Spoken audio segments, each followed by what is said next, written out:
ஆண்டவர் இயேசு கிறிஸ்துவின் யூபிலி ஆண்டுக்கு ஆயத்தமாக இறை வேண்டல் 100 தொடரில் இன்று இரக்கம் காட்டிவிட்டு மன்றாடுங்கள். ஆம் அன்புக்குரியவர்களே, நாம் எப்பொழுதெல்லாம் ஜெபிக்க விரும்புகிறோமோ, தனியாகவோ குடும்பமாகவோ திரு அவை சமூகமாகவோ நாம் இறைவேண்டல் செய்யும் பொழுதெல்லாம் நம்மிடம் இருக்க வேண்டிய மனநிலை எளிமை, தாழ்ச்சி, மன்னிப்பு, இரக்கம். பிறருக்கு இரக்கம் காட்டிவிட்டு நாம் இறைவேண்டல் செய்கின்ற பொழுது நம்முடைய இறைவேண்டலை ஆண்டவர் ஏற்றுக்கொள்கிறார், நம்மை கனிவோடு கண்ணோக்குகிறார். இதை இறை வார்த்தையில் பல இடங்களில் நாம் பார்க்கின்றோம்.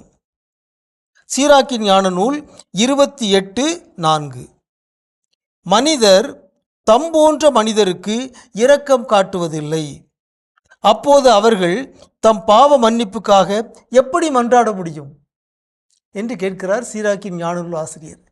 மனிதர்கள் தம்போன்ற மனிதர்களுக்கு இரக்கம் காட்டுவதில்லை, அப்பொழுது அவர்கள் எப்படி கடவுளை நோக்கி மன்றாட முடியும்? ஆகவே இரக்கமுடையோர் பேறு பெற்றோர் என்று ஆண்டவர் கூறினார் அல்லவா? அந்த இரக்கம் என்னும் மனநிலை, இரக்கம் என்னும் மதிப்பீடு நம்முடைய உள்ளத்தில், நம்முடைய வாழ்வில் இருக்க வேண்டும்.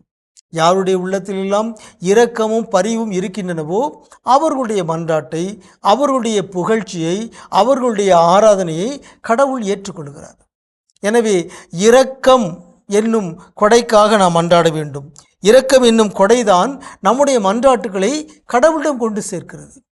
கல்லான இதயத்தோடு, இரக்கமற்ற இதயத்தோடு நாம் எவ்வளவுதான் இறை புகழ்ச்சி செலுத்தினாலும், எவ்வளவுதான் ஆண்டவருக்கு நன்றி செலுத்தினாலும், எவ்வளவு நேரம் நாம் கடவுளுடைய சந்நிதியில் செலவழித்தாலும் நம்முடைய உள்ளம் இரக்கமின்றி இருக்கின்ற பொழுது அந்த மன்றாட்டு கடவுளுக்கு உகந்ததாக இருக்க முடியாது. எனவே நாம் பிறர் மீது இரக்கம் காட்டுவோமாக. இரக்கம் நிறைந்த இதயத்தோடு நாம் இருக்கின்ற பொழுது நம்முடைய மன்றாட்டை, நம்முடைய இறை புகழ்ச்சியை, நம்முடைய ஜபங்களை ஆண்டவர் ஏற்றுக்கொள்கிறார்.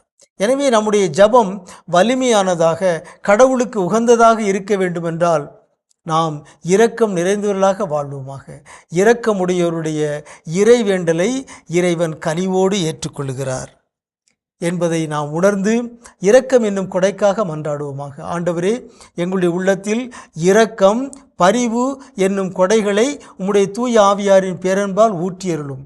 அப்பொழுது நாங்கள் முழு இதயத்தோடு இறைவேண்டல் செய்ய முடியும், முழு இதயத்தோடு உம்மை நோக்கி மன்றாட முடியும் என்று நாம் இறைவனிடம் மன்றாடி இரக்கம் என்னும் கொடையை பெற்றுக்கொள்வோமாக.